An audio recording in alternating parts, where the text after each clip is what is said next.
Vamos con Tribeca. Vamos con Tribeca Games. A ver qué nos tienen preparado. Y nos van a meter el pedofo.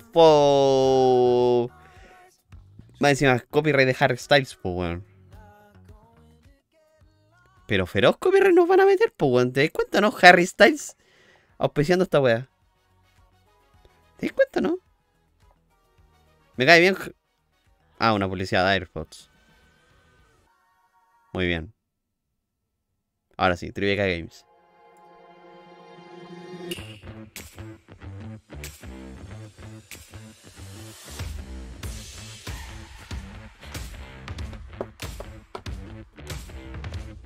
Thank you all for joining us for the second annual Tribeca Games Spotlight. Several of Tribeca's selections this year are second acts as well. Sequels that return to worlds or characters that we love, and fresh perspectives and new adventures. Some tell stories about family, cultural identity, and coming of age as a child, a teen, or an adult facing a world that never stops changing. They invite us to investigate mysteries and navigate familiar yet dangerous terrain, or simply just cook a meal with people we love.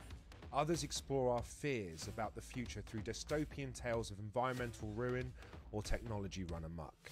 But all of them offer us an opportunity to think, play, and challenge ourselves. Whether that means a much needed break from the worries of our daily lives, or an experience that tells us something true about what it means to be alive.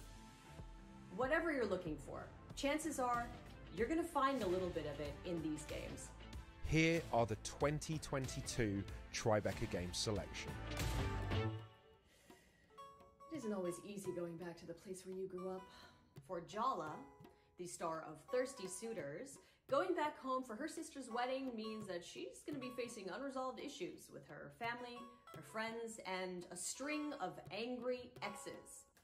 As Jala, you're going to be forced to confront everything that you have been avoiding through cooking challenges and colorful turn-based battles, where you're going to be face-to-face with the biggest adversary of all, the decisions you made in the past.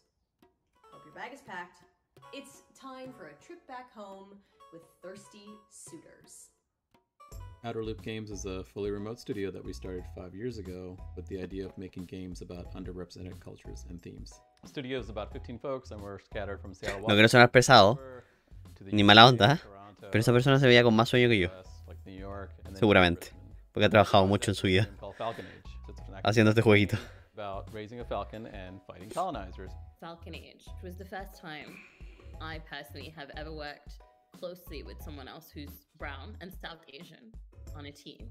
I'd been in the industry for about 8 years by that point, so that's actually pretty shocking when you think about it. And I think one of the great things about that for me was the kind of conversations you can have, the kind of work that you can do, and you're coming from a similar basis and a similar background and experience. That's why I was really excited about working on Thirsty Suitors. Hey y'all. You've been reckless with other people's hearts for so long, Jala. It was a matter of time before you wrecked your own. Morning, Ma. Thirsty Suitors is an action-adventure RPG about immigrant culture, resolving relationships, family pressure, and finding oneself. Timber Hills, our hometown. I still don't get why we're back here. Jala is an extremely relatable character for anyone who's really had that moment of moving away from home and then coming back. Tiene un estilo muy curioso de Swordborn. Creo que habíamos visto este juego, pero muy poquito lo habíamos visto. Tyler's your ex-bestie, but she's also your ex. The ex. She's kind of a hot mess at the beginning of the game, and that sets up an interesting dynamic for the player to get to know each of her exes. Because your third grade boyfriend just walked in the door. Every time you battle one of your exes, they go into their own inner space. Sergio! And you look surprised to see me, Jala. Or are you just admiring the view? So the way we design combat is based on like a No me llama a mí, pero se ve muy interesante. A nivel visual es muy interesante, güey. All the props are being used as thrown objects or punches and kicks exist, but they ¿Habrá sido un RPG? ¿Un juego por turno? like a holographic fist that comes out. Wow. Come on, Sergio. Let's dance. Did I mention I spent a year abroad? I learned a lot of new moves in Milan. Trying to distract me with your chest hair is definitely cheating. When we started thinking about the visual inspiration, it was about coming up with a style that matched lightheartedness and the theme of the game. I wanted Oh, qué curioso, create artwork that felt light, that felt bold, graphic, with vivid colors. I love you, Jala. I have loved you since our hands met reaching for the same tub of lime green Play-Doh in 3rd grade. Love me? This is the longest conversation we've had in over a decade.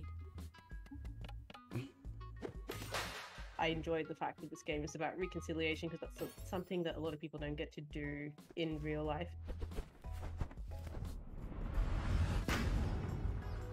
I'm sorry I came on so strong, Jala. I've had this fantasy of you in my head for so long. ¿Qué forma de pasta es esta, wey? I'm ready to move on if you are. I'm glad we figured that out. In a lot of families, food plays a large role in the culture and a large role in learning things from your parents and being able to pass those on. And it's a part of Jala's journey, being able to reconcile that relationship with her parents. It's an outlet for her to be able to do that on their grounds and, you know, reconnect with her culture.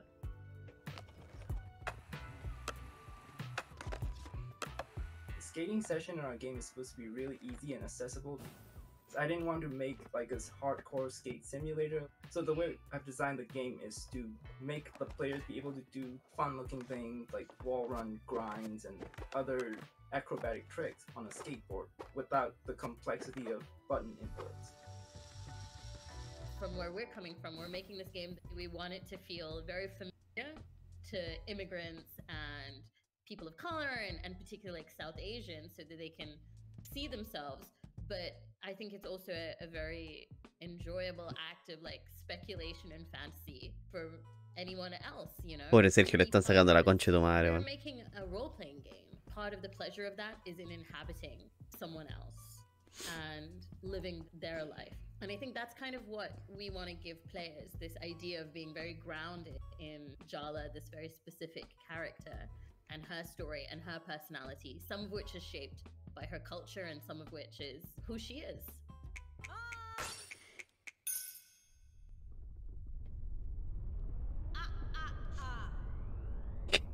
¿Qué? ¿Qué? ¿Le pegaron un chacle acaso? Ay, qué random, weón. Lo repito, no es de mi estilo de juego, pero me llama. Visualmente se ve interesante, weón, pero no sé si podría jugarlo.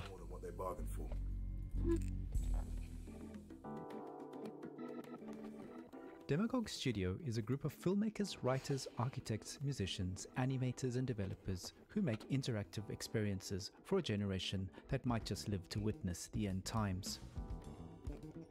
We started experimenting with a couple of satirical games that led to Golf Club Wasteland, our first commercial success. Currently, we Demagogs are working on 2 games, one of which is a prequel and sequel to Golf Club Wasteland, a 2D cinematic platformer called The Cub. En plataforma está bonito, weón. The Cub is essentially the Jungle Book set in an urban Silicon Valley-like apocalypse. Ojito ahí la referencia de Donkey Kong. Ojito ahí la influencia de Donkey Kong. Have evacuated to Tesla City on Mars. The rest of us died. Years later, when a research mission revisits Earth, they spot a human-like mutant kid while playing golf. Upon discovering the cub, the science expedition turns into a relentless safari-like hunt. The kid ducks and dives through urban ruins. The little barbarian bastard has a plan. I'm the son of no one.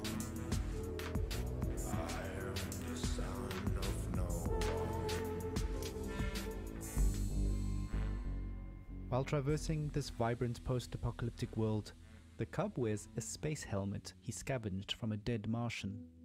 The helmet airs Radio Nostalgia from Mars, a radio station based on Mars, streaming music and stories of Tesla City dwellers' memories of their former home, Earth.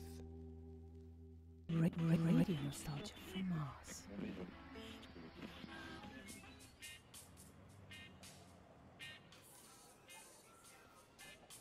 The radio callers are nostalgic for our today.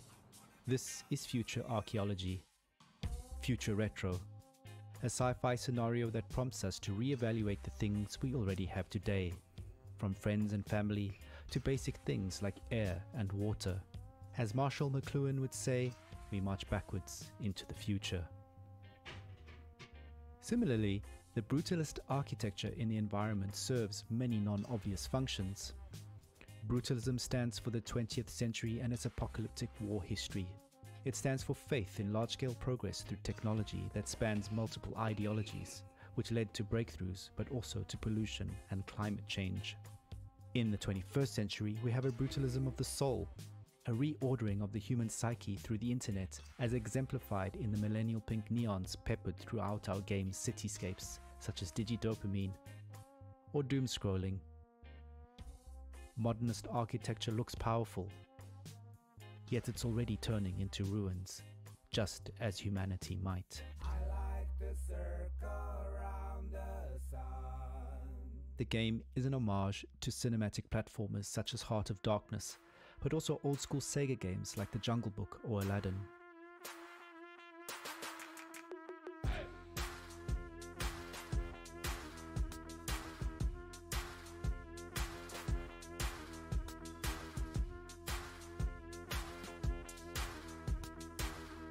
Further inspiration is drawn from classic literature, cinema and popular culture, a reflection on our commitment to storytelling and world building.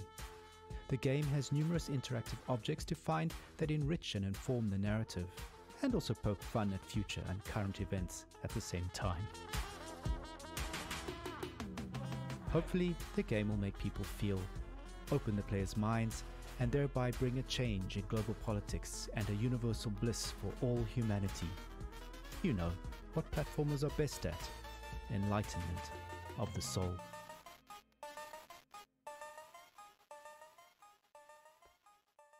Como que sí, como que no. Estoy ahí. Me estaba llamando la atención, pero no sé. Como que estoy ahí.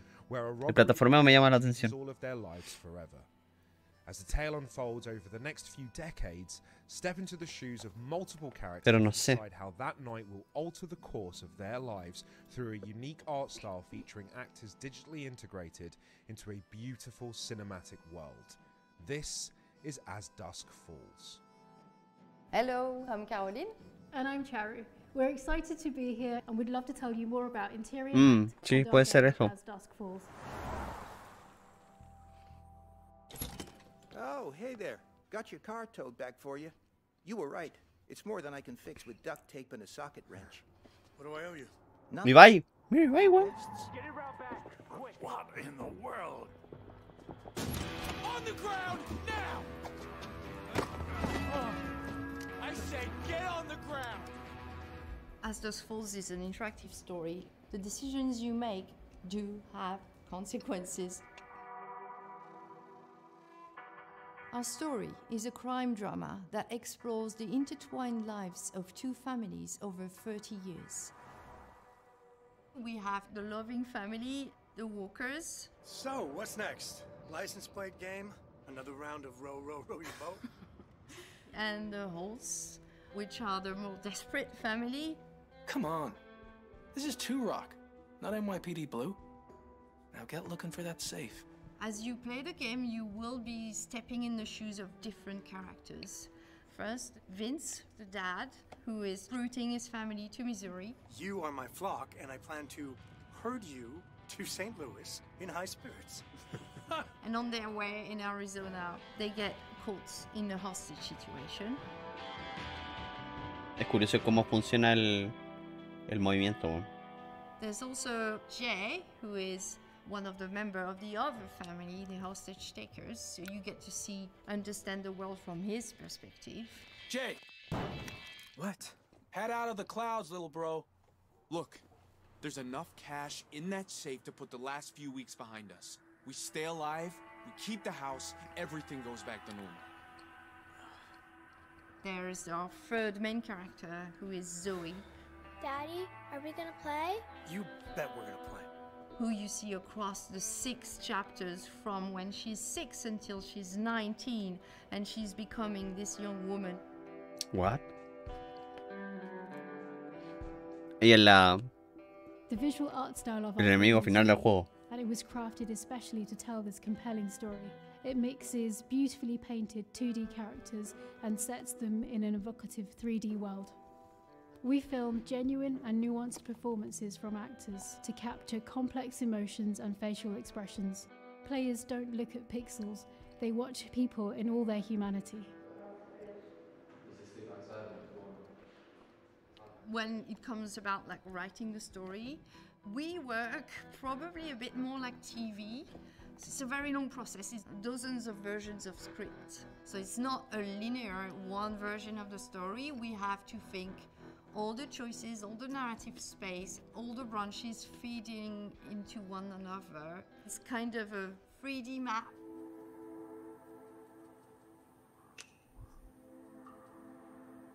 How could you have thought you'd be happier without your family? I mean, without mine, I'd be... I don't know. I guess I just never liked being tied down. With a family, I felt... trapped. We wrote every character from a place of empathy, and we try not to be judgmental towards any of them. We try to understand each of them.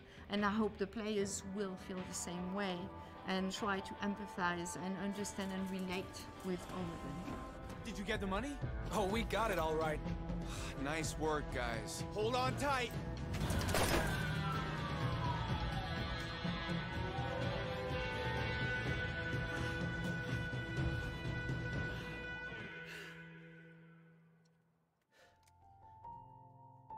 Family meals are a time not just to No está create mal. memories, No but está to mal, share them. para nada. For Venba, the mother of the family, cooking is a way to connect to the culture and the life that she has left behind, and pass those memories on to her young son.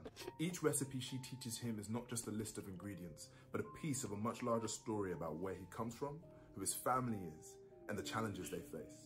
Here's a taste of what's to come in Venba. How did you get started in game development? Well, basically, I took a quiz online to figure out what my career should be back when I was in high school, and after I did the quiz, it said I should be a video game developer.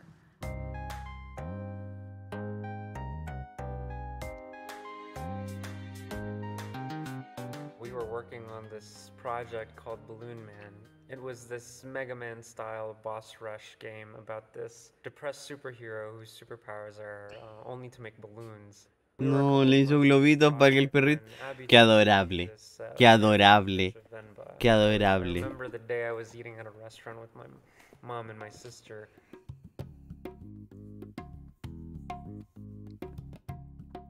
Venba is a narrative cooking game where you play as a Venba who moves to Canada in the late 1980s.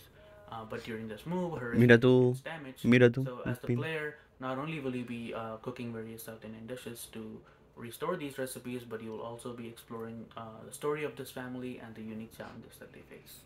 And the idea resonated with me so much. Maybe because my mom was there, I felt a connection to the idea because it's about a mother and a son. It was too compelling to not work on, so we decided to move on to Venba. Venba at its core is about the relationship between the mother and the son. One aspect that we wanted to touch upon was the loss of language. As Coven grows up here and grows more assimilated, he loses touch with his mother tongue Tamil, and he adopts English instead. So as a result, the literal communication between Venba and Coven is quite broken. And you can see this in the recipe book given to Venba by her mother as well, because in the travel, the words and the pages get damaged, so as a result, the communication between generations there too is quite broken. Venba, who feels a lot of guilt for having moved to Canada in the first place, doubles down on the things she holds dear, like her culture, her Me llama la language, atención the longer she stays here.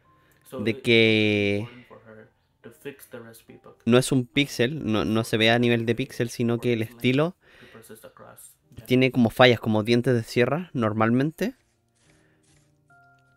Es súper curioso el estilo visual que como se ve... In our household, we very rarely ate outside. No se ve liso, sino que se ve como en imperfecciones, ¿cachai? Everything was made from scratch and daily. And unlike Venba, there were no recipes. Food was just made by testing, taste, improvising, and asking around. Sí, sí, sí, visualmente como que no se... The cooking gameplay specifically was a big challenge for us. Sí, como que la orilla de acá no es perfecta, ¿cachai? No es lisa, sino que tiene imperfecciones. Como cuando tú dibujáis y dibujáis con imperfecciones. And turn those into actual gameplay mechanics. This didn't really fit the theme. Eso me llama mucho la atención, weón. Venba, and that's where the damaged recipe book idea came to fruition. We thought that a puzzle-based cooking game made for a much more compelling and appropriate gameplay mechanic.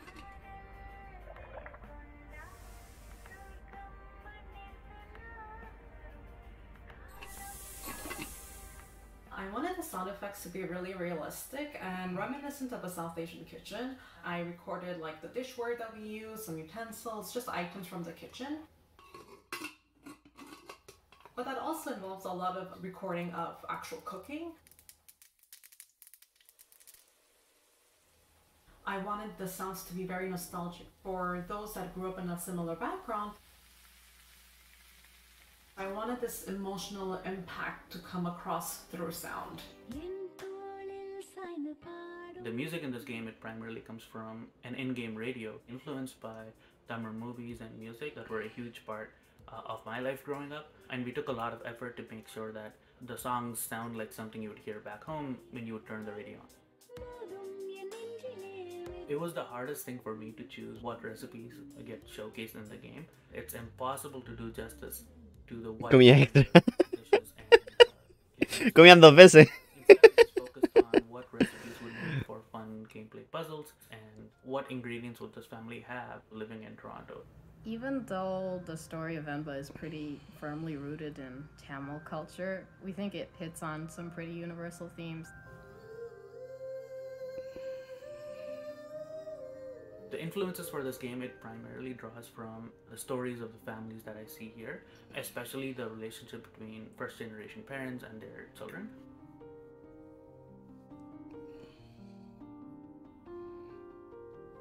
We're hoping that in the future we'll keep being able to tell these kinds of intimate stories through gameplay. Venba. You know, maybe it'll make you want to call your mother in the end. Venba se llama. 2 years ago, the game A Plague Tale: Innocence invited audiences into the world of Amicia, a teenage girl living in 14th century France. As Amicia, you had to use courage and cunning to protect your 5-year-old brother Hugo from soldiers of the French Inquisition, swarms of rats carrying the Black Plague, and the supernatural evil coursing through Hugo's veins. Now, Amicia and Hugo are back in a new adventure called A Plague Tale: Requiem. Get ready for hand-to-hand battles on ruined castles, thrilling adventures on the high seas, and yes, more. Tal vez lo vimos antes.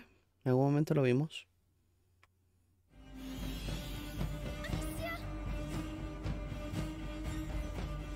He doesn't deserve this.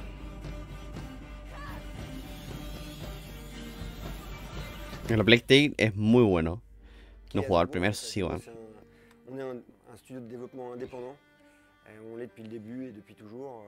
Au départ, c'est 12 passionnés qui fondent le studio limite dans un garage. Évidemment, aujourd'hui, on est 250, mais on a été rejoint par 250 passionnés aussi.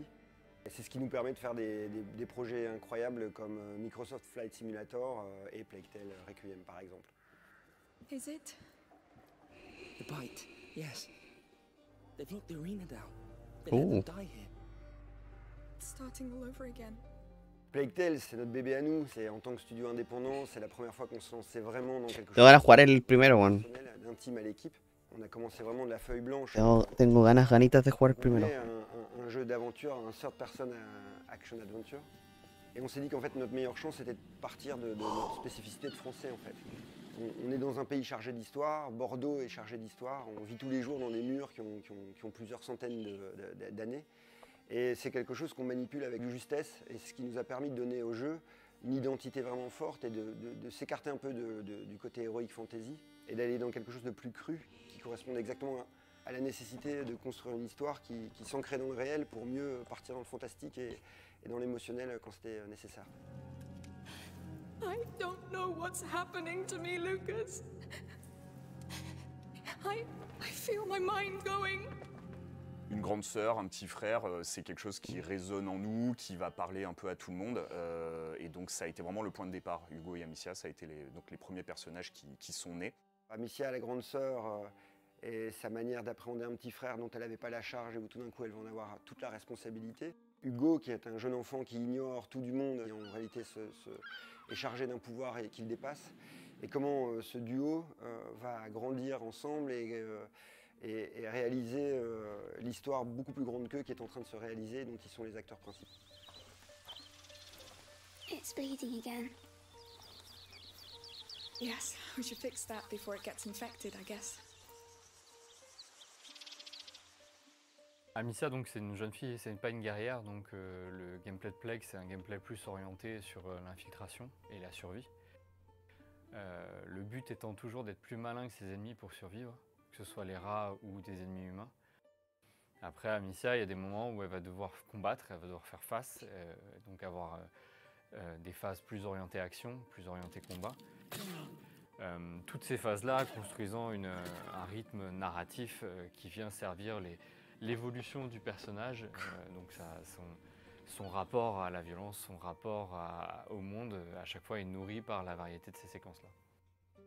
Le contexte de la peste était intéressant parce qu'il était vecteur d'émotions et de danger pour les enfants.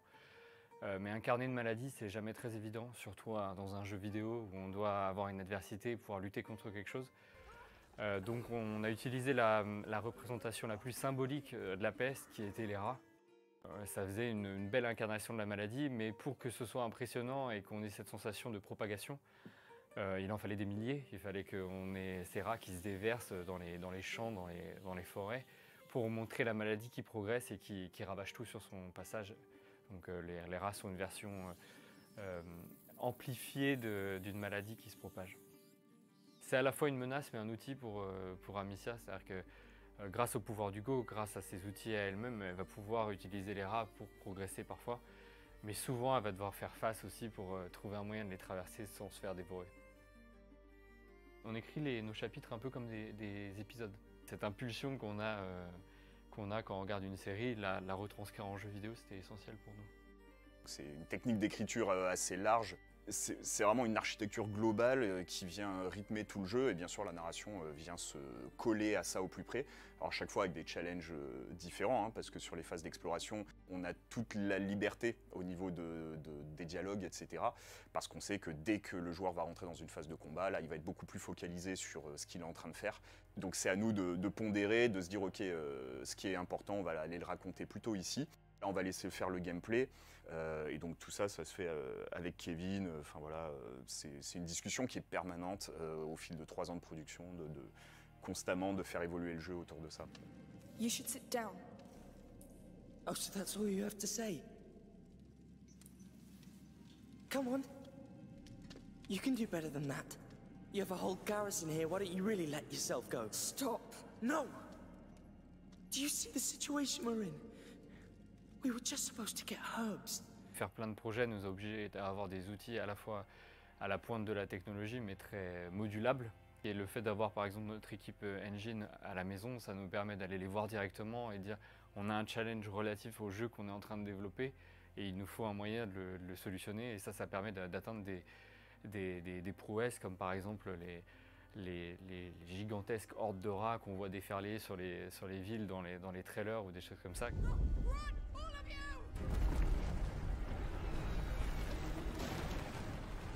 Mais après, on a vu aussi nos faiblesses à certains endroits, notamment puisque, il a fallu qui demandait une logistique très lourde. Donc en fait, motion capture qui nous appartient et qui nous a permis d'avoir une énorme flexibilité en termes de tournage. I don't know what's happening to me, Lucas. I feel my mind going. Donc Olivier de Rivière, notre compositeur, c'est quelqu'un qui amène énormément de choses dans le jeu. Et donc il arrive, il a plein d'idées. Et là, on parle vraiment d'émotion, on parle vraiment de comment colorer des scènes. No sé, no había pasado. Sí, sí, seguramente lo vimos ahí. Seguramente lo vimos por ahí en alguna de las conferencias que están y c'est super ce qu'il a fait, mais nous on n'est pas au niveau. Y se anotó. Donc va falloir se battre un peu pour remonter notre truc et accompagner sa musique parce que ça marche dans les deux sens. Ah.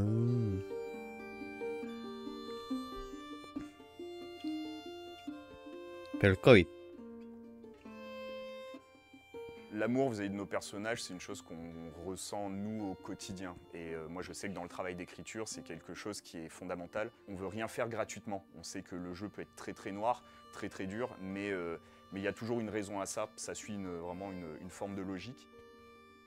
À chaque fois qu'on écrit quelque chose ou qu'on réalise quelque chose pour Requiem, quand ça sonne faux ou quand ça passe pas, on sait que Hugo ou Amicia nous disent non, j'aurais pas dit ça, j'aurais pas agi comme ça. Et donc c'est amusant parce qu'ils font le jeu avec nous en fait un peu. Would His Majesty allow us to enter the city by his side? I allow.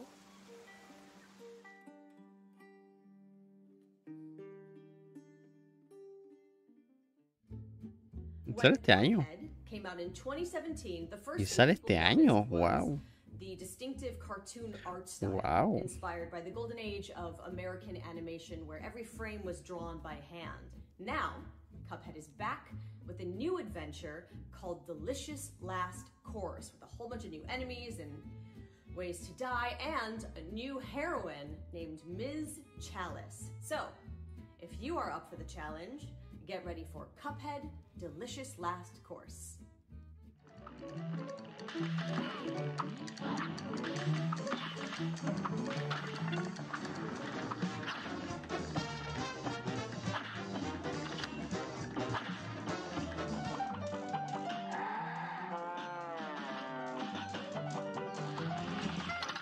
After the first game released, we had that itch to go back and revive some of the material that landed on the cutting room floor.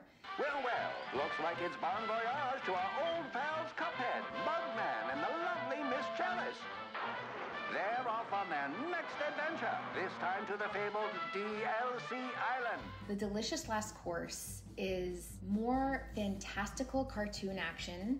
It's a true second helping of screen-filling, boss battles, imaginative stages, and new powers. This new adventure and expansion lets us really give Ms. Chalice a chance to shine.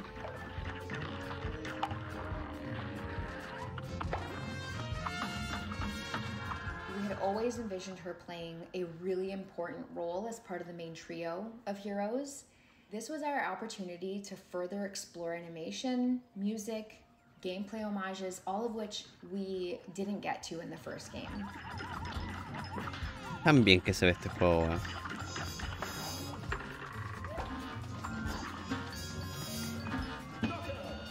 The origin of the original Cuphead character, we probably went through about 300 concepts. We began brainstorming in the 1930s tradition of giving inanimate objects faces and personalities. We really wanted to create a central character that could sit alongside some of the iconic joyful heroes we loved growing up, like Felix the Cat and Mickey and Bimbo. And then one day we just had one of those amazing aha moments when a loose sketch of a silhouette of a cup and a straw began to take form that would eventually become Cuphead.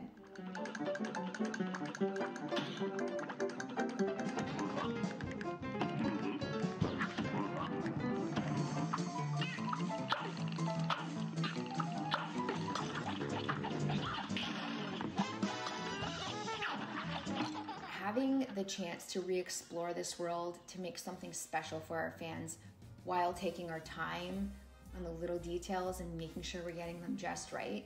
In so many ways, Cuphead, game and character, has been with our whole team through life's many changes.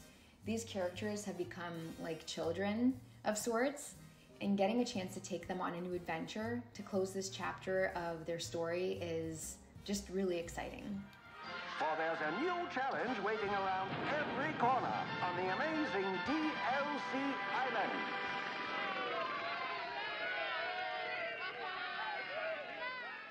The delicious last course. 2016's Oxenfree introduced the supernatural coming-of-age story of a teenage girl. Igual no mostraron tanto.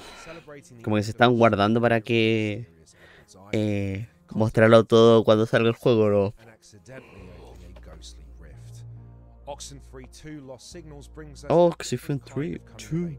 El Oxenfree 2. 30s facing the choices she made as a young adult and figuring out what comes next. This is Oxenfree 2 Lost Signals. Welcome, welcome. First, we're gonna have a little fun tonight, folks. Residents of Cuphead reported strange interruptions in their radio broadcasts over the moon. 1-1, I need visual confirmation of the clouds above Edwards Island. Over.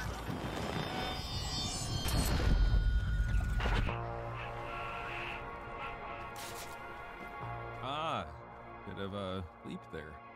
We could climb down here also. It might take a little longer. I just don't think we can make the gap. I can make it, probably. Can you? Because... Well, we'll see, won't we? Riley! Riley! What I think has allowed Oxenfree to have such a long life in the hearts of our players are these characters. It's all about the characters. The characters of Oxenfree are intended to feel like people that you would know. You're invested in their well-being. The issues that they deal with are ones that everybody can relate to. What does it mean to lose somebody that you love? What does it mean to be entering a new moment of your life that you're totally unprepared for? It's open-ended enough that you can always ask yourself, what would I do in this situation? Watch your step. I don't think this was meant for tourists. It's, sort of pretty, in a way. No, it's amazing. In another life, I would have been a geologist. Or took at least an intro to geology course, you know? Oxenfree is a game about some really relatable characters, but put in crazy, unrelatable situations. Riley's from Kamina, and unlike Alex and her friends in Oxenfree 1, Riley did not have the best time growing up in this area. The first game, really tight kind of focus on a few classmates. This game is about Riley coming home and interacting with Jacob, who is somebody who she went to high school with, dealing with her father, dealing with a whole host of new characters that are along this coast. If you know the tunnels well enough, you can walk to and from practically any point in town completely underground. Have you, been down here before? Me, personally? No. Some of the kids do, or did, in high school. They crawl in here, light a fire, make out, or whatever. But I'm too little a fan of small, dark spaces to really see the desire. I'm really looking forward to people playing with Jacob, who is their kind of main counterpart throughout the game. You take a look at Jacob, he's got this questionable facial hair, he's got the hipster hat. Funny how just a little light makes everything both less and more spooky. Weird, right? And his animation also gave him that laid-back kind of, hey, I'm just hanging out here in the woods, you're not being creepy. Jacob actually has direct ties to the events of Oxenfree 1, and particularly the history of Maggie Adler. Maggie was the woman that first kind of discovered what radios could do. She was the one who was kind of tied to the events that really kicked off the whole story. Hey, if you're on this frequency. Yes? My mom used to tell me stories. That's why I'm calling. Because one of the stories was about tonight and the things that are going on. The cool thing about the radio is that it opens up a whole different axis of exploration to the player. It's not just exploring Edwards Island as a space, it's exploring Edwards Island as an infinite number of kind of radio frequencies. Certain objects in the game will resonate with certain frequencies.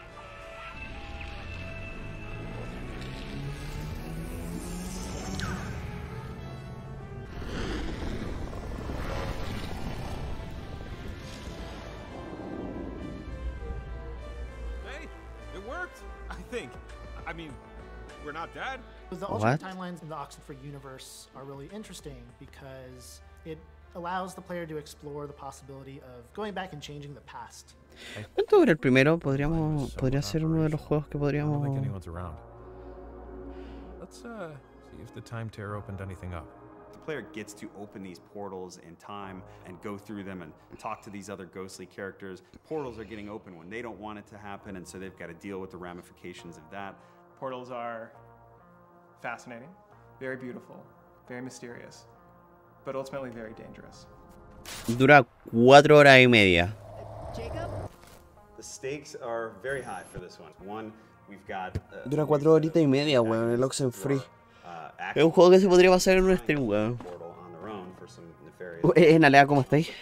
While that is happening, we're seeing tears in time. Those tears are allowing things from Oxenfree 2, un jueguito indie. It's going to be much less about some localized. Están haciendo viajes temporales, weón. Eso es lo que me he enterado de momento del juego. Look, when you're messing with the time-space continuum, that's just a bad idea. Riley, come in, Riley.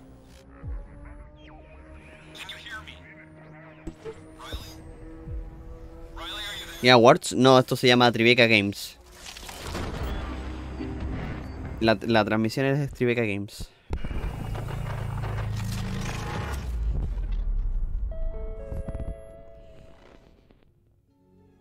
In Immortality, created by Sam Barlow, full transparency, I'm a huge fan of his previous games for story and telling lies. You don't just find one, you find 3 unreleased films spanning over 3 decades, and they all star Marissa Marcel, who has since disappeared. So, can you... Después de esto hay otra conferencia y queda la de Netflix y la de IGN, weón. No queda más conferencias que la mierda hoy día. Y mañana hay más, weón. Mañana está Guerrilla, Wholesome Games y otro. Y parece que otra más, weón. PC Game Show, parece. Marissa Marcel. First heard about Marissa Marcel in 2015. I was at a party in Hollywood and I was listening into these old guys, writers, producers who were big in the 70s. They were swapping war stories, gossiping, and one of them brings up the story of Marissa Marcel, this actress who shoots 3 movies over 3 decades and how none of the movies ever comes out. I was interested, and after the party I went home and I googled and found very little of anything online, but I was intrigued, so I continued to dig and attempted to find something more concrete. Now, we know you from the movie that you just finished shooting. It is finished, right? Yeah, it's finished. Yeah. If you don't know, it's a bit of a fairy tale. So Arthur Fisher, the great director, who you probably know from his movies such as Marion and The Man Who Dreamed, was casting for his new movie, Ambrosio. And so instead of casting a recognizable face, he wanted to find some fresh talent. So he put the word out and saw, how many was it, 10,000? I think it was over 20,000. 20,000. He saw 20,000 girls, and long story short, he picked you. Yes. 2 years ago, we were approached by an anonymous donor who handed over this huge cache of film. In it was footage from rehearsals, behind-the-scenes B-roll, and completed shots from the shoots. As far as we can tell, this is everything that remains of the 3 Marissa Marcel movies. Before I go, I would like some token of our friendship. Es medio cachudo con cómo es esto, weón.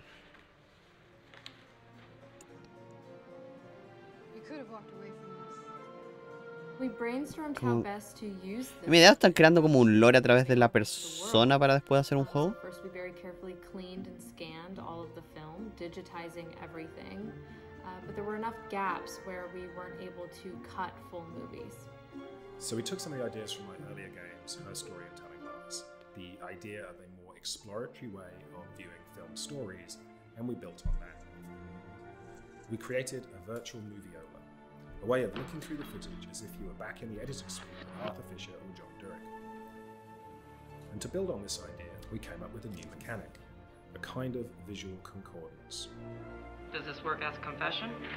Exploration by match cut. Good words.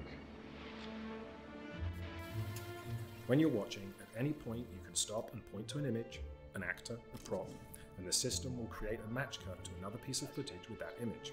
Now it's worth more. What? So you kind of surf through the footage in a way, following a breadcrumb trail of visuals, creating your own montage. It's both expressive and exploratory, like the best of video games.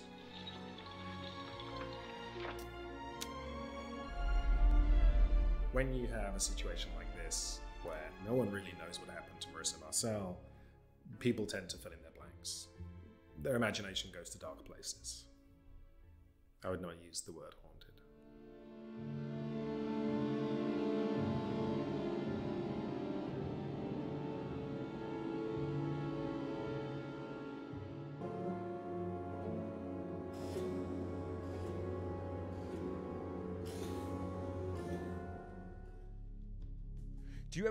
Qué curiosa la wea, weón. Súper curioso como está hecho. He lives in Arcadia, a utopian American town in the 1970s where the future seems brighter than ever. Like the other citizens of Arcadia, he is a contestant on a reality show where viewers are secretly judging his every Qué move. curioso, weón. When Trevor learns the truth from a rogue technician, Me llamó mucho la atención el jueguito, weón, por cómo, o sea, es que más que un juego es como is always watching. En American Arcadia nada es lo que parece. una historia visual, no sé. Now in its 55th season, American Arcadia.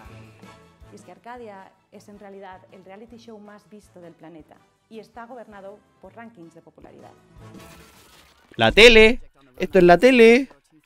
Interrupt broadcast immediately. Como en la tele. Bienvenidos a Arcadia, una ciudad retrofuturista de los 70, donde todos los ciudadanos disfrutan de una vida de confort y de lujos sin saber que están siendo grabados las 24 horas del día. Para nuestro protagonista Trevor, que vive una vida simple, aburrida y feliz, esto es un problema. Life was mundane. Y cuando descubre la verdad, tendrá que escapar de Arcadia. Stop immediately. Run! Keep running for God's sake! Por otro lado está Ángela, es el ángel de la guarda de Trevor. Es una hacker dispuesta a todo con tal de salvar a una persona normal, por el mero hecho de hacer el bien. The hallway to the server room is tracked by 3 surveillance cameras. Me está queriendo decir que vamos a tener dos modos de juego, uno And upload the loop footage from my cell phone. plataformeo y el otro primera En persona. American Arcadia es la dualidad entre Ángela y Trevor. Y eso también se ha intentado transmitir en cierta manera al game. Buena. Get over that crane, Trevor, quick! Buena. The crane! Yes, trust me! Oh no, no. Tenemos dos tipos de gameplay totalmente diferenciados. Por un lado tenemos el side-scroller, el 2.5D, con acción y plataformeo, persecuciones y, como no, puzzles. Buena. Por otro lado tenemos la jugabilidad en primera persona, con un tono un poco más pausado, que nos lleva a experimentar mecánicas de exploración, sigilo y hacking. Buena, me gusta. Usando siempre los puzzles como parte central de la jugabilidad. All the videos are uploaded and playing the loops. I can enter the server room now.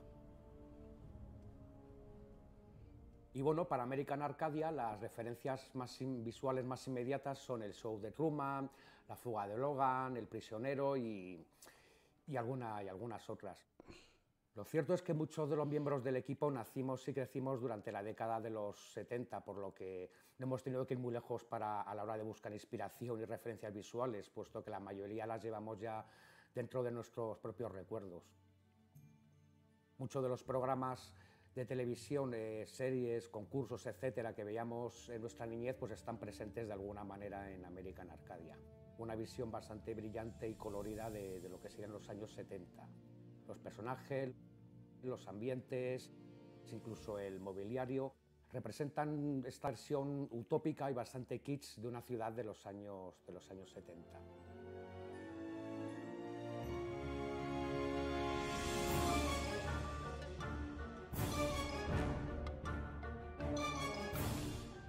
Siempre me gusta tener un tema principal para el juego y diferentes leitmotivs para los diferentes personajes que se van uniendo en una única banda sonora donde se van mezclando y representarán los dos mundos, tanto el de los 70 como el del futuro, mezclando elementos electrónicos y orquestales. Hey, I can't see anything in here. Jeez, man, just hug your teddy bear real tight while I try to turn on the lights, okay? Okay, is that better? Now, let's try to find a way out of here. Trevor, are you wheezing? You're in terrible shape, man. Did you get any exercise at all? No, not since PE in high school. Because of my metabolism, I don't easily gain weight, so I don't usually do Okay, any- okay. I'm not here to judge your lifestyle or your dietary habits. Just save your breath and keep going. In American Arcadia, what we want to tell is that you don't need to live just for getting likes on social networks. Just do the things that make you happy. You don't need to care about what the others think. Me llamó el jueguito, está bueno. ¿Terminó? Terminó American Arcadia, iba a decir. Tribeca. Diría que terminó Tribeca. Por tanto nos queda el Games, algo se llamaba, ¿cómo se llama esta mierda? Son tantos nombres que no me acuerdo, weón. Déjenme buscarlo al tiro.